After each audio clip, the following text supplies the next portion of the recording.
perhaps the discussion we're having is the difference between media, which is how information gets out, and journalists and responsible journalism. So I just want to make that observation.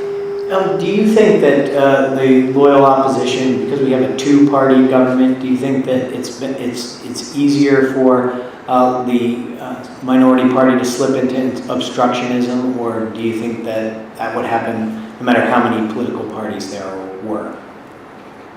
Well, it's definitely easier because for the minority party to speak out and block something, because if we had three parties, then the majority would be much larger because they would have to compromise and two parties would have to be in support of something. So the minority wouldn't be as large and wouldn't have as much of a great influence. Comment on the Tea Party and what it might have to do with our topic, if anything, of loyal opposition. I think the Tea Party exemplifies the concept of loyal opposition. It's a group of people getting together and saying that they disagree with what the government's doing. They're peacefully kind of protesting that. And they're trying to hold those in the majority accountable for their actions. So I think this really exemplifies the concept of loyal opposition because they're remaining loyal to their country but expressing their viewpoints in hopes of making the country a better place. I agree with Alan, and the Tea Party is mostly just focusing on the issue of money, and so if they're just focusing on a single issue rather than just a large issue, then it's much easier to be loyal opposition and come to a compromise on a single issue rather than many issues. I'm gonna.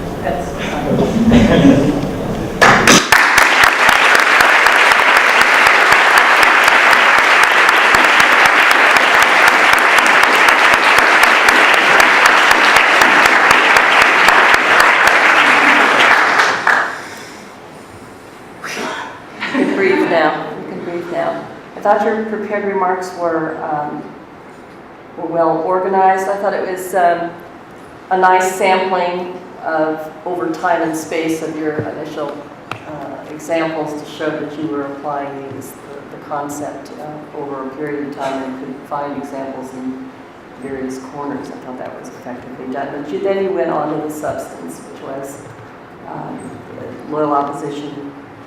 And especially, I think what you emphasized in your prepared remarks was the role of the loyal opposition and the historical background. You gave examples of those. It would have been also good to have perhaps gone into what fundamental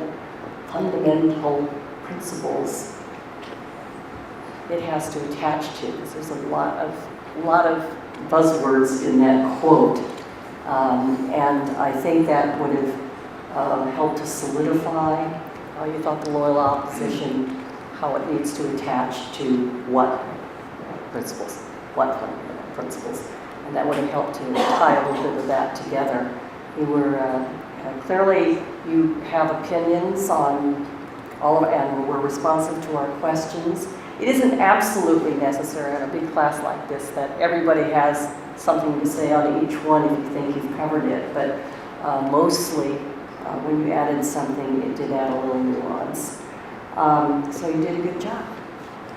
Yeah, I concur. I thought you did a very good job. I like the idea of, admittedly kind of broad principles, but the idea of opposing each other without opposing the country, I think is a kind of a good way of summarizing this. Now, there are obviously some things that could be teased out, but left to my own devices, I would have quoted Jim Wright, former Speaker of the House, who's still alive and kicking, and I see him about once a year. And every time I see him, he talks about that he grew up in an era of politics where you could disagree without being disagreeable. And that's part, it seems to me, of what we're talking about. Part of it is stylistic, but something deeper than that. And as you point out, sticking to your ideological principles. Had we had more time, I would have wanted to explore the difference between the filibuster and, quote, creative legislative maneuvering, unquote. Some of us might have thought those were synonymous, but maybe they're not, and I don't know about that. I also would have liked to have more time to talk about the the individual, what the individual's responsibility is in this, because you talk about people reading newspapers and going out and using websites and stuff like that, when in fact the evidence is that they may go to ones they agree with, but they're not out there doing that kind of honest search for information. The other thing I will take away from me, as I mentioned, I teach at Clemson University, the home of the Strom Thurmond Institute, and I will go back and report that people were waxing nostalgic about good old Strom standing up and talking about releasing the recipes or whatever he talked about, reading the phone book. We seldom do that at Clemson, but then there are some people that are not sure he's dead yet. So. But you did a very good job, represented Oregon extremely well. Yeah, I agree with all that's been said before me, and I have to compliment this team with helping me take away some very clear ideas about where you stood. Drawing a line between doing something for the good of one's own party versus the good of the country. I think this is a really important distinction and a criterion for evaluating whether the behavior of a political actor is obstructionism or just loyal opposition. And I think this notion, the common good, also shows to me that you're drawing in ideas from all the other units too, because I think that's an important philosophical common theme, civic virtue and classical republicanism and all those concepts that you learn about in the other units. It's nice to see that thinking cross-pollinate. And also, it's an important but an obvious statement that the people rule through voting. And, so at a certain point, the opposition has to give up and say, all right, we've had our say, we didn't get our way, but there's an election coming and we'll wait for that instead of continuing to overheat the rhetoric and some of these groups on the fringe talking about violence and new militias. And, I think if everyone in America was